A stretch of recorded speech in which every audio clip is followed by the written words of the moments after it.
Amén. Dios les bendiga, amados hermanos y amigos. Dios les bendiga una vez más. Les saludamos hoy martes 10 de octubre 2023. Es un privilegio el poderle saludar a usted el día de hoy. Dios me le bendiga. Sea usted bienvenido. Estamos contentos porque el Señor nos tiene un día más aquí saludándole y siempre con ese deseo de aprender de la palabra de Dios. Saludamos a todos aquellos hermanos y amigos que nos sintonizan en diferentes países, en diferentes estados acá en la Unión Americana. Les saludamos desde acá de la ciudad de Elgin, Texas, Estados Unidos. Dios bendiga a nuestro hermano Daniel Pavón allá en El Salvador y a nuestro hermano David Ramírez allá en Canadá. Así que todos ustedes sean bienvenidos un martes más. Este es su espacio, palabra de Dios, palabra que transforma. Deseándoles a ustedes que se encuentren bien. Allí donde quiera que usted se encuentre, Dios me les bendiga. Que Dios haya estado con usted y que siga estando con usted el día de hoy. El día de hoy estaremos escuchando, ¿verdad? Lo que es Pablo y Pedro en la iglesia primitiva, donde esperamos aprender mucho también y poder nosotros también poner en práctica lo que aprendemos aquí a través de este medio, a través de esta plataforma. Vamos a orar para pedirle al Señor que hable a mi vida y a la vida suya y que sea el Señor usando la vida de nuestro hermano Daniel también. Decimos muchísimas gracias por siempre apartar ese tiempo de venir los martes y podernos enseñar la palabra de nuestro Señor Jesucristo. Oramos en esta hora poniendo en las manos del Señor que todo lo que se haga en estos minutos sea de bendición. Padre que estás en los cielos, en el nombre de Jesucristo, tu Hijo amado, venimos delante de tu presencia, dándote la honra y la gloria, Señor, porque usted así se lo merece. Gracias. Te damos, Dios mío, por la vida. Gracias, Señor, por la salud que usted nos ha permitido, Dios mío, un día más, Señor, donde hemos podido hacer nuestras tareas cotidianas. Señor, bendice la vida de todos aquellos hermanos y amigos que puedan estar sintonizándonos en diferentes lugares, Señor, y que a través de tu palabra podamos aprender, Señor, y ser mejores en esta vida. Usa los labios, Señor, de nuestro hermano Daniel, y ponemos en tus manos, Señor, este tiempo, todo aquello, Señor, inestabilidad, Señor, de la conexión, la ponemos en tus manos y que sea usted tomando el control. En el nombre de Jesús de Nazaret te lo pedimos. Amén y amén. Dios le bendiga, hermano Daniel. Sin más pérdida de tiempo, le paso a usted el micrófono. Adelante, bienvenido. Bueno, un gusto saludarles, que el Señor me los bendiga a todos y a todas.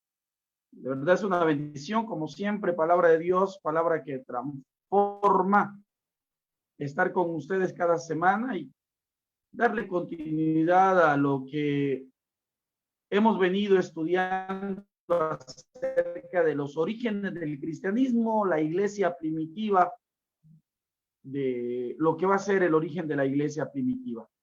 Entonces, queremos hoy hablar de una manera específica, otro tema que tenemos, y es el caso de dos grandes líderes en la iglesia primitiva. Dos grandes líderes en la iglesia primitiva, y en este caso, Pedro y Pablo. Pedro y Pablo en la iglesia primitiva. Estaríamos hablando de cómo estos dos personajes, estos dos grandes líderes, van a ser parte de lo que conoceremos como iglesia primitiva, Y en ese sentido estaríamos hablando de los dos personajes. Estaríamos hablando de Pedro y estaríamos hablando de Pablo.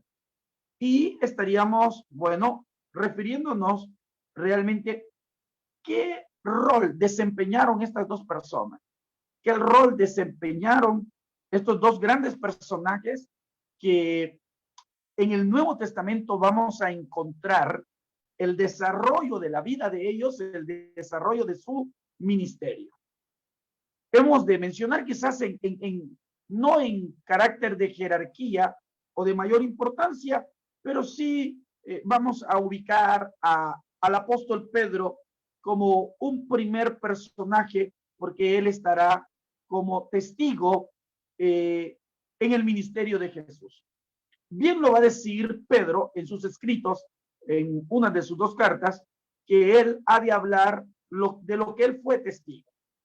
Él se refiere con esa frase, lo que sus ojos vieron, lo que sus oídos escucharon, lo que sus manos palparon acerca de Jesús. Es decir, Pedro es un personaje que va a estar de manera directa. Es un personaje que va a tener una relación de manera directa con Jesús. Pedro conoce a Jesús. Y si Pedro conoce a Jesús, aquí va a venir quizás el valor que se le va a tomar a este personaje. Es así como la gran iglesia o la iglesia universal o la iglesia católica toma a Pedro como su principal estandarte, la base, y ellos lo han de autodenominar como el primer líder de ellos. Pero tendríamos que nosotros ver algunos detalles, primeramente en los evangelios a través del ministerio de Jesús. ¿Quién es Pedro? Pedro es un pescador. Pedro es un hombre que tiene las características de un pequeño empresario. Él se encuentra pescando, es un pescador experimentado. Es un pescador experimentado al cual cuando Jesús se le encuentra, le hace un llamado peculiar. De manera metafórica le dice, te voy a convertir en pescador de hombres. A partir de ese momento, este hombre llamado Pedro, con un carácter muy peculiar y con una actitud siempre a ir hacia adelante, es decir, siempre Pedro tuvo un poco de ser como llevar dos pasos adelante a las ideas de los demás. Pudiésemos decir que algo que le caracterizaba a Pedro es que era una persona un poco intolerante. No era muy tolerante. Además, Pedro poseía una característica así de ser una persona muy extrovertida. Esto le vino a beneficiar dentro del liderazgo a Pedro. Pedro es elegido dentro de los 12 apóstoles. Pedro es elegido dentro de los 12 apóstoles y va él siempre a estar cercano a Jesús. Esta cercanía le va a permitir en algún momento orar junto con Jesús y experimentar algunos eventos que posiblemente los otros discípulos no lo experimentaron como lo hizo Pedro de primera mano. Un detalle que nosotros lo identificamos en los evangelios es cuando Pedro le dice a Jesús quién es él o cómo se identifica él. Jesús les pregunta, ¿qué piensa la gente de su persona y de su ministerio? Y ellos le han de contestar que es un posible profeta, un enviado de Dios.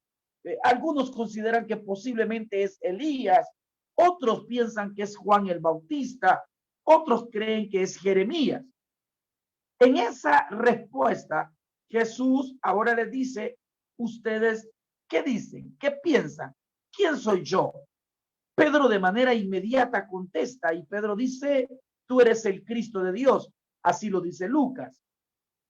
Y esto lo va a llevar a Jesús a decirle una frase y le dice, no te lo ha revelado carne ni sangre, sino mi Padre que está en los cielos. Eso quiere decir que Pedro tiene cierto grado de cercanía y de comunión con Jesús y de confianza. Más adelante Jesús va a hablar con él. Y Jesús le va a depositar una suma confianza, declarándolo, posicionándolo, quizás diríamos así, dándole la autoridad para que él fuera el encargado de liderar a la próxima comunidad que va a diferenciarse de los grupos religiosos que están en boga en Israel. Están los fariseos, están los esenios en el desierto, están los escribas y están otros grupos religiosos que van en búsqueda de acercar a la gente a Dios. Pero Jesús, con su ministerio y con esta nueva modalidad de vivir la espiritualidad y acercarse a Dios, y él como hijo de Dios, y él como el Cristo, deposita en Pedro esa confianza. A tal grado que cuando Jesús muere, es Pedro el que enfrenta una situación bien controversial. Es Pedro el que dijo, no te va a acontecer tal cosa, es posible que yo dé la vida por ti, pero Pedro públicamente termina negando a Jesús. Pero también nos vamos a encontrar que es Pedro el que termina defendiendo a todo aquel conglomerado de personas que el libro de los Hechos nos va a dar testimonio del nacimiento de la iglesia. Muchos escritores, muchos biblistas nos han de decir que el origen de la iglesia primitiva se da exactamente cuando está el derramamiento del Espíritu Santo de Dios. Algo muy elemental es que en ese proceso o en esa actividad, o pudiésemos decir en ese momento sobrenatural, es Pedro nuevamente que es Pedro que surge con su liderazgo, poniéndose en pie y dando una explicación. La gente está atónita, la gente está confundida, la gente no comprende. Se está dando un evento. Hay aproximadamente unos 120 en el aposento, en ese lugar, donde están hablando en otras lenguas, en lenguas que eran de ellos, eran lenguas humanas, pero ellos están adorando a Dios con estas lenguas que son extranjeras. Esta gente, al ver este evento, que se le va a llamar glosolalia, al ver este evento, la gente cree, piensa que este grupo de personas, niños, jóvenes, adultos, ancianos, libres, esclavos, posiblemente muchas mujeres, están embriagados, están emborrachados. ¿Quién levanta la voz para explicar tal situación? Como siempre, es el apóstol Pedro. Él se para y él les dice, esto no es más lo que profetizó el profeta Joel, que en los postreros tiempos iba a derramar de su espíritu sobre toda carne. Entonces vendrían las doncellas, vendrían los jóvenes, vendrían los ancianos y los niños e iban a manifestar lo que ustedes están viendo, hablando en lenguas o en otras lenguas a través del Espíritu Santo, teniendo visiones, profetizando. Entonces, es Pedro con mucho valor el que tiene la osadía y tiene la autoridad para explicar eso. En ese preciso momento, Pedro se levanta y da una explicación acerca de este evento post-pascual. Jesús ya no está con ellos. Jesús ya ha sido tomado, ya ha sido apartado de ellos. La promesa del Espíritu Santo, la cual va a continuar con ellos, se está capitalizando, es decir, se está recibiendo. Eso es real en este preciso momento. Es así como nos va a decir la Escritura en el libro de Hechos a través de Lucas, que Pedro va a hablar con denuedo, es decir, va a hablar con toda libertad y con toda autoridad. Vea usted todo el contexto y el panorama sobre el cual se desarrolla este personaje llamado Pedro. Ahora, hay algo también que podemos nosotros sobresaltar. Pedro nunca estuvo preocupado por demostrar su ciudadanía, es decir, su descendencia. En otras palabras, a Pedro la comunidad petrina y la comunidad judeocristiana lo ha de identificar como un verdadero judío. Entonces estaríamos hablando que Pedro es un verdadero judío, que su comunidad a la cual él le enseña, esa comunidad petrina a la cual le dirige sus cartas, sus escritos, que son dos cartas, primera carta de Pedro y segunda carta de Pedro, estos dos escritos van hacia una comunidad petrina, una comunidad extendida de cristianos a los cuales él se dirige y le conocen. En otras palabras, los primeros cristianos, los primeros seguidores de Jesús, los primeros discípulos, las primeras mujeres, han de identificar a Pedro como un líder, han de identificar a Pedro como el representante, en cierta manera, diríamos así, de este nuevo movimiento y de este nuevo seguimiento de un líder en el cual es Jesús. Ahora, esto nosotros lo encontramos en primera línea en los evangelios y lo encontramos de manera detallada en el libro de los Hechos. Es Pedro también el cual va a iniciar a través de lo que nosotros encontramos en los relatos de Lucas. Vamos a encontrar a Pedro accionando exactamente, como lo había hecho Jesús.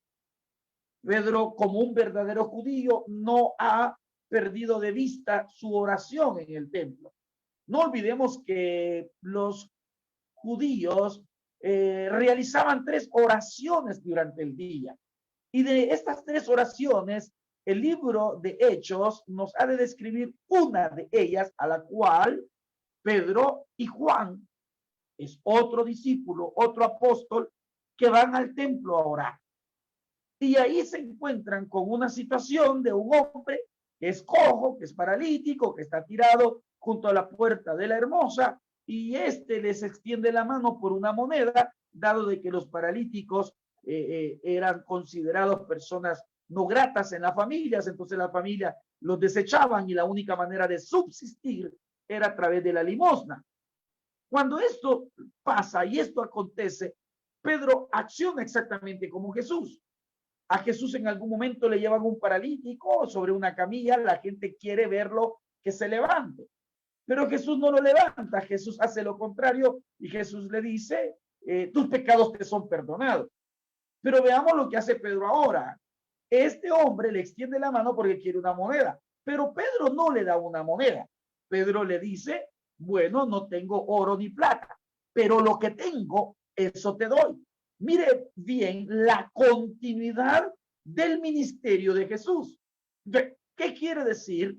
Pedro está cumpliendo su llamado, su ministerio, y está cumpliendo también lo que va a ser su autoridad. El Espíritu Santo le ha dado una nueva visión y es la continuidad del mensaje del reino. Y la continuidad del mensaje del reino es a través de acciones reales, es decir, práctico. Y esto es quizás una de las cosas que nosotros deberíamos de heredar como iglesia y como líderes y como discípulos hoy de Jesús, exactamente la continuidad del mensaje del reino. Yo creo que una de las cosas que las iglesias actuales hemos perdido es la continuidad del mensaje del reino. Es decir, esa praxis, esa práctica donde el Espíritu Santo tiene que llevar a la gente la respuesta de sus necesidades. Siento que como que algunas veces nos desviamos. Siento como que algunas veces la iglesia pierde la esencia y la visión por la cual ha sido puesta sobre la tierra. La iglesia lo primero que debe de entender y deberíamos de comprender los líderes es por qué hemos sido puestos sobre la tierra. ¿Cuál es nuestra misión? ¿Será que como líderes, como iglesia, estamos cumpliendo nuestra misión? Hay veces nosotros lo único que hemos generado es gente fanática, que es lo que estamos viviendo ahorita mismo. Fanatismos sin fundamento. Escuchamos lo que dice uno, escuchamos lo que dice otro y solamente repetimos sin saber muchas veces la realidad, sin investigar, sin ir al texto, sin ir a la Biblia. La Biblia es la base de nuestra fe, pero también la Biblia es la base y es el fundamento sobre lo que nosotros vamos a hablar. Hay que tener mucho cuidado y no ser irresponsable con lo que nosotros proferimos. Hay mucha gente detrás de nosotros, hay mucha gente que nos cree, hay mucha gente que está esperando nuestra explicación o nuestra orientación. Por eso siempre nosotros como palabra de Dios, palabra que transforma, este espacio siempre ha propuesto, estudia, practica y luego enseña. Porque si yo no estudio la palabra de Dios, y no sigo lo que el Espíritu Santo realmente ha revelado a través del texto, entonces voy a caer en alguna serie de errores. Y esto es lo que está haciendo Pedro. Pedro está dándole continuidad al reino por medio de una práctica. ¿Y cuál es la práctica? Bueno, aquel hombre tiene una necesidad más grande que una moneda y es ser quitado y ser restaurado y ser reinsertado en la sociedad. Fíjese bien esto, ser restaurado y reinsertado en la sociedad. ¿Por qué digo restaurado y reinsertado? Porque aquel hombre posiblemente a partir de la discriminación, no lo dice la Biblia, pero pensemos, un hombre que todos los días tiene que ir a mendigar, tiene que ir a pedir y con eso subsiste, con eso poco que recibe, come. Posiblemente algunos días no comió. Su estado es deplorable, su estado es marginal. Y ahí lo veía mucha gente, pero no había auxilio, ni de familia, ni de los grandes líderes religiosos. Entonces, esta necesidad es la que Pedro, a través del Espíritu, se da cuenta, lo nota, lo descubre y lo mira palpable. No tengo oro ni plata, pero lo que tengo te doy. Eso es lo que la iglesia debe de entender, que tenemos algo. ¿Qué es? Tenemos una autoridad delegada. Y esta autoridad delegada debemos de ponerla en práctica. Y es lo que voy a mencionar más adelante, si el tiempo nos lo permite, cuando hable del personaje de Pablo. Entonces, ¿qué es Pedro? Es ese líder que le está dando continuidad al mensaje del reino. Es ese líder que entendió la visión de Jesús. Es ese líder que a pesar que en algún momento él creyó que Jesús iba a instaurar su reino o el reino terrenal y que Jesús se iba a declarar rey. Pedro en algún momento lo creyó. Pedro en algún momento asimiló. Pedro en algún momento quizás se sintió motivado y dijo, el yugo romano se termina porque Jesús se declara rey en Jerusalén. Pero el Espíritu Santo le va a cambiar, mire qué lindo esto, el Espíritu Santo le va a cambiar esta mentalidad. Y cuando Pedro cambia de mentalidad a través de esa unción del Espíritu Santo, entonces ahora Pedro dice, bueno, aquí no hay reino, aquí lo que hay es con un mensaje acerca de este reino que ya va a ser instaurado. Claro, eso sí, él va a regresar.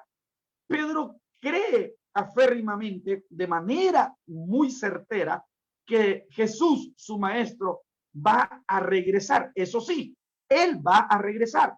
Pero antes que regrese, ¿qué hay que hacer?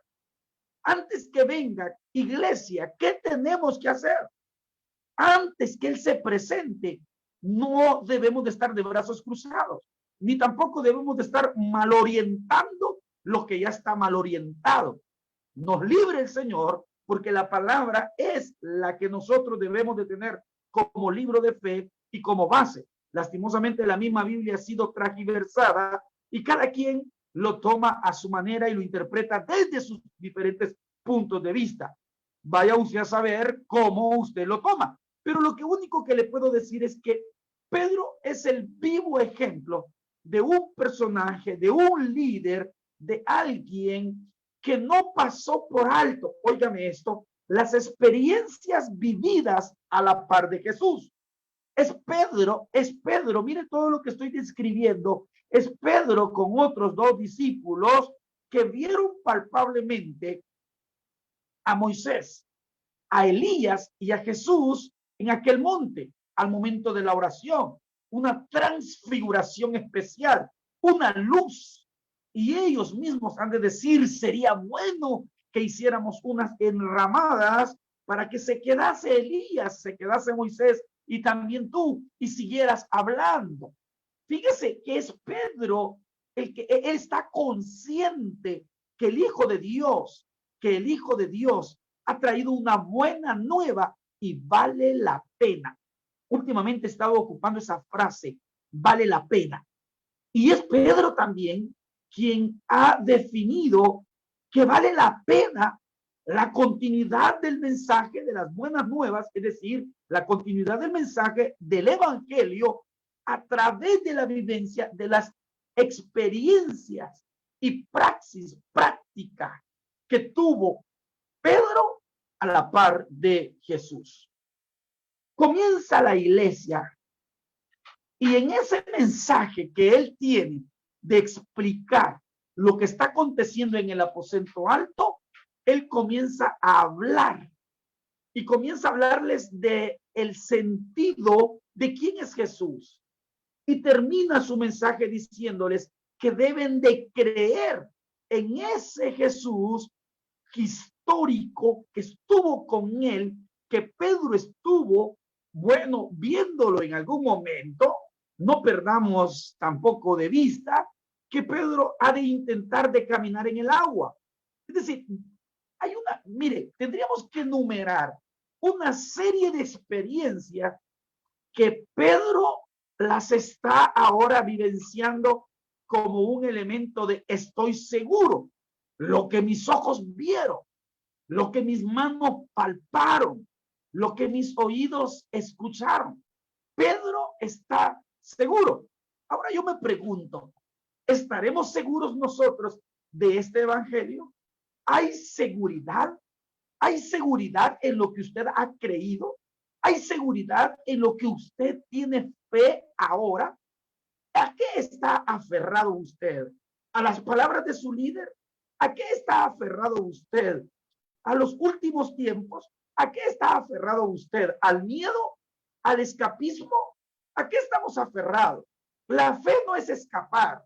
La fe no es, está bien creer ciegamente. No, la fe es creer, pero también que valga la pena saber que en el que estamos creyendo, nuestro Señor Jesús, alguien que vivió en medio de nosotros, se identifica con nosotros y Pedro lo entiende. Jesús lloró, Pedro lo vio. Jesús tuvo hambre, Pedro lo vio. Jesús sufrió en carne propia el dolor de los golpes, de los látigos. Jesús sufrió las escupidas, Pedro lo vio.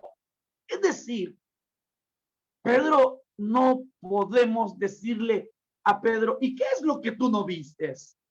Pedro fue testigo de momentos sobrenaturales.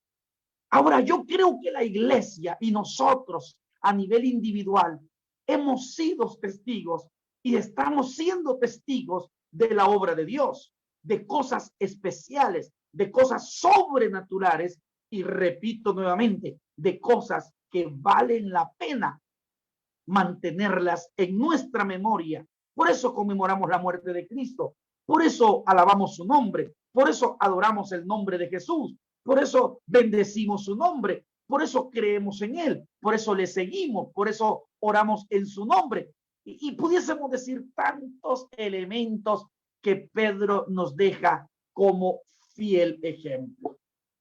Ahora, cuando Pedro comienza a elevar y a elevar este mensaje, este querigma, y comienza a llevarlo a las primeras comunidades, las comunidades comienzan a recibirlo, 5,000 al principio, 3,000 más adelante, pero también comienza como a levantar cierto polvo, cierta discordia, cierto distanciamiento.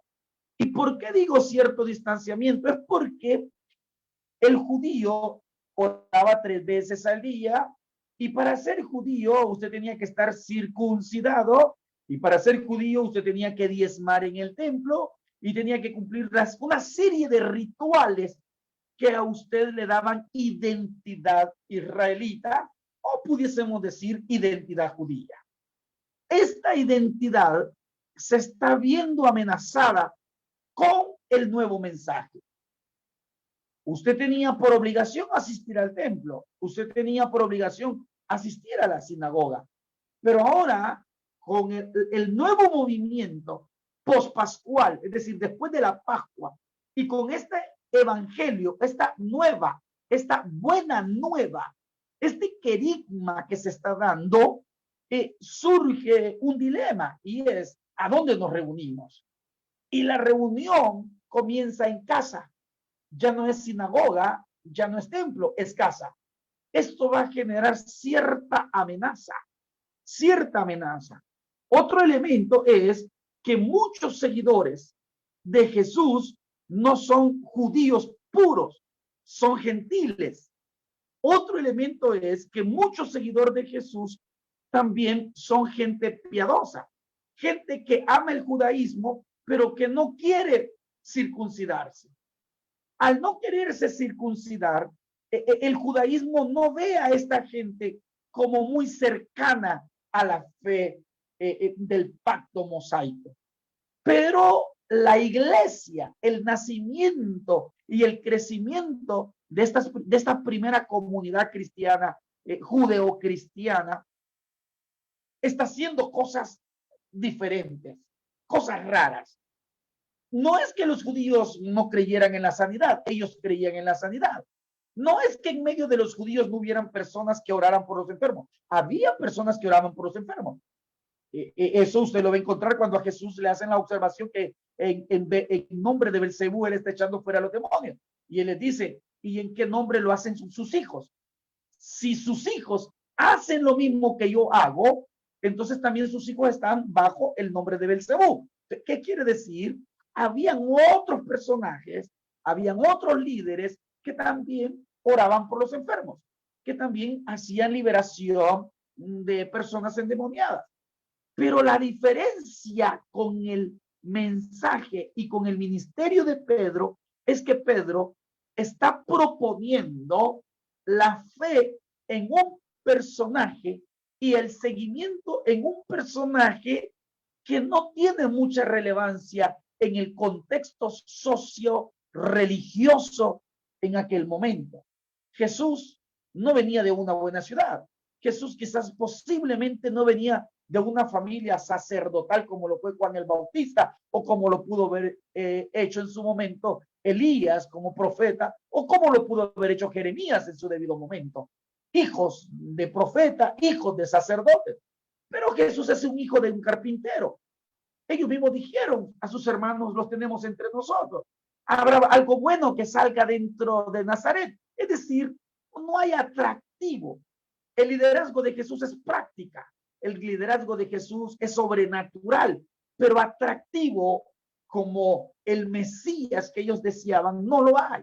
Pero Pedro está catapultando. No es que Jesús necesitaba que se le catapultara o se elevara o se le ayudara. Pero Pedro, con la continuidad del mensaje, está haciendo que valga la pena la muerte de Jesús. Pedro está haciendo que valga la pena. Y eso es lo que nos corresponde a nosotros. Que con nuestro mensaje, que con nuestra práctica, que con nuestra vivencia, que con la liberación que nosotros hacemos. Y un tema que no lo he profundizado, pero ya lo he tratado en su debido momento, es reinsertar a la gente. Mucha gente necesita reinsertarse a la sociedad. Hay gente mal vista, hay gente con desconfianza, hay gente rechazada, marginada por su actitud, por sus vicios, por sus malas prácticas, por sus mañas, por su forma de proferir, hablar, decir, sentir, pensar, actuar. Pero cuando viene el evangelio, hace una transformación y esta transformación le permite a la gente reinsertarse a una sociedad en la cual se debe de generar confianza. Eso es exactamente lo que debe de provocar la iglesia. Confianza. Entonces, quiero ir finalizando con este personaje de Pedro. Cuando él se convierte en una amenaza y el templo no lo ve con buenos ojos, comienzan a perseguirlo y le piden a Pedro que deje de hablar. Lo llevan ante tribunales. Le están diciendo que él está haciendo como una especie de herejía contra la Torá, contra Moisés y contra la fe de Israel. Entonces lo han de golpear, lo han de meter preso.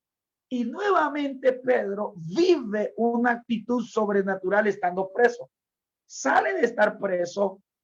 Usted conoce toda la historia, no voy a profundizar la historia. Cuando sale de estar preso, la comunidad está orando por él. Cuando lo miran, se alegran, algunos creen que es un fantasma, pero en ese preciso momento Pedro no se queda en Jerusalén, sino que sale de Jerusalén y va a seguir predicando a otras aldeas en Samaria y arriba en Galilea. ¿Qué quiere decir? Que Pedro comienza a vivir el precio del verdadero discipulado. Es decir, Pedro comienza a vivir lo que Jesús les había dicho, que se humillaran y que tomaran su cruz cada día y le siguieran. Entonces, Pedro es también aquella clase de líder que no solamente le gustó el título de líder, sino que también fue y vivió en carne propia el precio del liderazgo, el precio de la continuidad, y que marcó la diferencia en el liderazgo de otros que tal vez estuvieron ahí, pero como lo dijo Gamaliel, cuidado, no lo detengamos. Puede ser que estemos altercando contra Dios, porque antes de Jesús se levantaron otros, pero cuando sus líderes murieron, la gente fue esparcida. Hoy ha muerto este Jesús, puede ser que con su muerte sean esparcidos. Pero fue tan potente lo que Gamaliel profirió y dijo, lo que es de Dios prevalece. Y eso es lo que va a hacer Pedro, prevalecer el mensaje del reino de Dios. Ahora, ¿y Pablo qué tiene que ver en todo esto? Pues Pablo ya anda tras bambalinas. Pablo ya anda tras las cortinas. Pablo ya está entrando a escena. Pablo ya está ahí detrás a pasos agigantados. Lastimosamente, Pablo no lo está haciendo como conviene. La figura de Pablo ya está sonando. La figura de Pablo ya se está mencionando. La figura de Pablo se está gestando en medio del fariseísmo. Pablo ha llevado una vida desde muy pequeño con los fariseos. Y hemos de decir que los fariseos no es que eran malos. Su vivencia de la ley de la Torah no era mala en ningún momento. Y Pablo fue fariseo de fariseo, a los pies de Gamaliel. Fíjese, y ya mencioné a Gamaliel en una eventualidad junto con Pedro. Entonces, Pablo ya anda por ahí, y ya anda detrás, y ya anda proponiéndose, y ya Pablo está apareciendo en escena. De eso exactamente vamos a hablar la próxima semana, si el Señor así lo permite. ¿Cómo es que Pablo entra en escena en medio de este gran escenario que Pedro ha hecho crecer? Y identifico lo siguiente, no es que estoy haciendo a un lado a Jesús, ni es que estoy haciendo a un lado el Espíritu Santo, es que estamos hablando de las características y del perfil que tuvo Pedro en la iglesia primitiva. Por lo tanto, no podemos pasar por alto. Hemos de decir, no estamos hablando de un personaje perfecto, porque cada ser humano es imperfecto y Pedro también mostró ciertas debilidades. Esa también las vamos a mencionar cuando hagamos un pequeño paralelo o tal vez grande paralelo, si el tiempo lo permite, de Pedro y de Pablo. Bienvenidos a esta continuidad que le estamos dando al estudio de los orígenes del cristianismo a través del libro de los Hechos y a través de la iglesia naciente. Ha sido un privilegio estar con ustedes. Fuerte abrazo desde El Salvador. Familia Pavón Romero, se les satisface saludarles siempre. Bendiciones a cada uno. Un gusto a la distancia. Muy buenas noches. Amén. Amén. Dios le bendiga, hermano Daniel. Gracias por esas palabras. Damos gracias a Dios porque en esta tarde nos ha venido recordando el Señor a través de la enseñanza de esta tarde, lo que es decir la vida o el ministerio del apóstol Pedro y del apóstol Pablo. Vemos dos personajes, como lo explicaba nuestro hermano Daniel, dos personajes, puedo decir yo, de dos puntos de vista diferentes. Uno súpermente capacitado, lo que es en estudio y religión, lo que es el apóstol Pablo, y vemos a Pedro que la escritura lo narra como un pescador, ¿verdad? Eso no decimos de que este pescador no era una persona muy inteligente también, pero nosotros vemos a través de los estudios que el apóstol Pablo era un hombre muy capacitado, podemos decir, en todas las áreas. Pero qué maravilloso es de que estos dos personajes fueron dos personajes pilares principales en la iglesia primitiva. Si nosotros vamos a la historia de los hechos, vemos a Pedro como dirigente de la iglesia y vemos a Pablo también como aquel hombre llevando el evangelio a aquellos lugares, tanto a judíos como gentiles. Y vemos dos hombres, puedo decir yo, trabajando de la mano, haciendo la obra que se les ha sido encomendada. La pregunta sería para nosotros, ¿realmente estamos haciendo eso? ¿Verdad? Si realmente mencionaba el otro día yo con los hermanos acá, decía tanta necesidad que hay, lo que es de predicarle a la gente. A veces nosotros como cristianos nos hacemos la idea que todo mundo ya sabe del evangelio, pero yo quiero decirle que entre más nosotros los involucramos, lo que es en la predicación, en el evangelismo, llevándole la predicación a las almas, nosotros nos damos cuenta cuánta es la necesidad de mucha gente que necesita que se le lleve la palabra de Dios.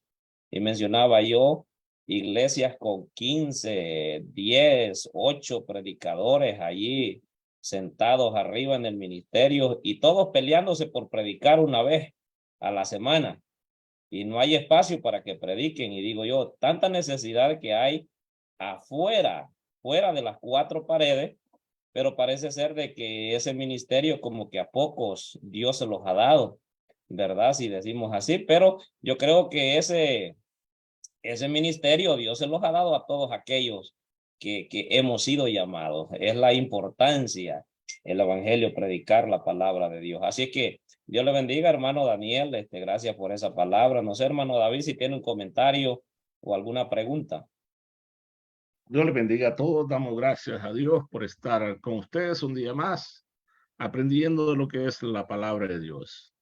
Dos personajes, hermanos, que nos ayudan a entender los principios de la iglesia cristiana, también que dos ideas diferentes. Yo diría que polo norte, polo sur, pero hay espacio para todos. Lo importante es que hay espacio. Y si nosotros llegamos más tarde, nuestro hermano nos va a llegar a explicar que hubo cierta diferencia, pero hay que sentarse, hablar y darnos a entender nuestras perspectivas y llegar a un acuerdo y seguir predicando. Practiquemos la unidad, practiquemos el poder entendernos todos en la iglesia, porque en realidad hay de todo tipo de ideas en la iglesia. Y lo peor que podemos hacer es tomar un lado. La iglesia no está para eso. La iglesia está para darle la oportunidad a la gente que pregunte, que traiga sus ideas, que pongan su perspectiva y a la misma vez buscar solución y seguir predicando y practicando las enseñanzas del Señor Jesucristo. Para la próxima vamos a tener, como dijo nuestro hermano, paralelismo y comparar y llegar a entender un poquito mejor estos dos personajes. Sigamos pendientes, estaremos quizás preparando una pregunta para la próxima sesión que estamos, la próxima enseñanza. Dios les bendiga a todos. Amén, amén. Dios le bendiga, hermano David, por ese comentario. Saludamos a todos aquellos hermanos que están conectados ahí a través de la plataforma Palabra de Dios, Palabra que Transforma en Facebook. Dios les bendiga a todos ustedes. Gracias por estar siempre conectados todos los martes a la misma hora, 7 de la noche, hora de El Salvador, 8 de la noche acá en el estado de Texas y 9 de la noche allá por Canadá, donde vive hermano David Ramírez. Dios les bendiga a todos ustedes. Acordémonos, tanta confianza tuvo Jesús en Pedro que le dijo, Pedro, sobre ti edificaré la iglesia. Es decir, dándole la responsabilidad, esta es tu responsabilidad de predicar el evangelio. Luego pasa a nosotros y se nos dice ir por todo el mundo y predicar el evangelio. Por lo tanto, Dios les bendiga a cada uno de ustedes que están ahí, que han enviado sus saludos, que se han reportado. Dios les bendiga a todos ustedes y les seguimos esperando todos los martes. Les extendemos también una invitación para este 21 y 22 de octubre. Acá en el área de Elgin estaremos celebrando 2 días de campaña. El propósito es predicar un mensaje de salvación a las almas. Hay muchas almas necesitadas. Esperamos de que ese mensaje llegue a aquellas almas que están necesitando ese mensaje. Así es que Dios me les bendiga, están invitados. Si usted no tiene una iglesia donde congregarse, le invitamos. Si todavía no es cristiano y nos escucha a través de estos medios, también le invitamos. Ahí está la información a través de la plataforma de Palabra de Dios, Palabra que Transforma, y en mi perfil como Santos Alvarenga. Allí va a encontrar toda la información para esos 2 días de campaña que se van a estar celebrando. Así es que, hermano David, nos invita a usted a la oración final y a orar por todas aquellas necesidades, ¿verdad? Que no solo el pueblo de Israel o la nación de Israel está pasando, sino que creo de que todos nosotros somos involucrados. Y si hay algo importante es de que le podamos pedir a Dios que el día que nos toque estemos preparados para cuando la trompeta suene y venga Dios por cada uno de nosotros. El tiempo es suyo para que nos despida en oración. Este día ha sido bastante, un fin de semana bastante difícil, pero a la misma vez esperamos que Dios nos ayude a buscar la paz, que el Señor Jesús bendiga a nuestros líderes políticos dentro, fuera de las naciones involucradas en este conflicto y puedan buscar una solución, ya que a veces los que sufren son las víctimas, nuestros hijos, nuestros niños, y en Dios confiamos. Señor y Dios, te damos gracias, Padre, por todo lo que tú has hecho en nuestra vida.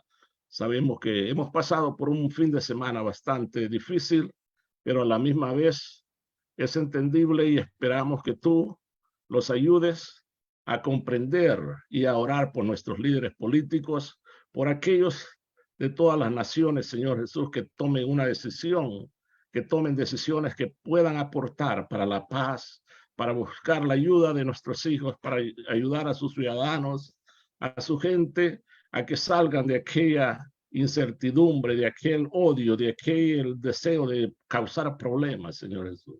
Te pedimos que la paz reine en nuestros corazones. Sabemos que estamos, de una forma, todos estamos involucrados en estos problemas que pasan a nivel mundial y a la misma vez esperamos que el entendimiento y la comprensión y podamos tomar el tiempo posible para poder entender qué es lo que debemos de hacer como cristianos y orar los unos por los otros. Busquemos, como dice la Escritura, la paz, sin la cual nadie verá al Señor. Amén. Amén, amén. Bien, hermano David, hermano Daniel, que Dios me les bendiga y que tengan una feliz noche y si Dios lo permite, hasta el próximo martes nos miramos a través de este mismo medio. Feliz noche. Señor le bendiga a todos. Amén. Dios les bendiga a todos ustedes que están allí en la plataforma Facebook. Que pasen feliz noche. Dios les bendiga.